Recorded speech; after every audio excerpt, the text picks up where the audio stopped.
Print, email, Facebook, Twitter. More. La Mama Theatre vows to rebuild after fire destroys iconic Carlton venue. Related link. La Mama at 50 and Juki Mala staff at Carlton's iconic La Mama Theatre have vowed to rebuild after a fire which destroyed its Faraday Street base on Saturday morning. Firefighters were called to the building at about 5 a.m. to find fire had already burned through the roof. Assistant Chief Fire Officer Mark Carter of the Metropolitan Fire Brigade, MFB, said it took 50 firefighters about 45 minutes to bring the very intense blaze under control. Commander Carter said while firefighters had been able to prevent the fire spreading to neighboring properties, some shops on Lygon Street needed to be closed for the day because of fears the theatre building could collapse. The MFB are using a drone to assess the structural integrity of the building. What's really sad about this, it's a heritage-listed building, it's well loved, it's been a business that's operated in the community for a really long time, and that's evident by the scenes out in the street with a lot of people crying, a lot of people very emotional about the loss of this icon. Commander Carter said, "I'm completely gutted." One of those surveying the damage on Saturday morning was La Mama Chief Executive Liz Jones, who has been involved with the theatre company for 40 years.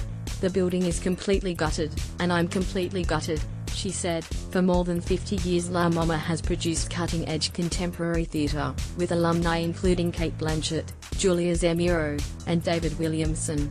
It's where so many people who are now household names cut their teeth, but more importantly than that again, it's like where most people in theatre got their start, or passed through it in some way, Miss Jones said. "It's a very small space, but it had a very big history and a very important place in the heart of the creative community of Australia, really, not just Victoria." She said the company would rebuild. "Support is just pouring in from people can't believe it." Haley Fox, Louisiana Mama's venue technical manager, said the destruction of the theatre was absolutely heartbreaking. "We had our 50th celebration just last August and the community just came together like it was someone's grandma celebrating a big milestone. It's where so many people have gotten their start, whether you're an actor or director or writer. La Mama gives everyone the chance to just start. We'll come back, we'll rebuild, and we'll give thousands more people a chance to start, but right now it feels a little bit difficult. We need to make a plan." Front of house manager Amber Hart said she was absolutely devastated by the loss but needed to be practical. "Obviously there's a show that's supposed to go on tonight, and so we're just going to have to figure out a plan for the next month or whatever," she said. "There's a lot of people booked in to see these shows, and a lot of work's gone into it. So now we need to make a plan to see what we can do to maybe salvage something or even get it up running somewhere else for the time being so we don't lose all that work."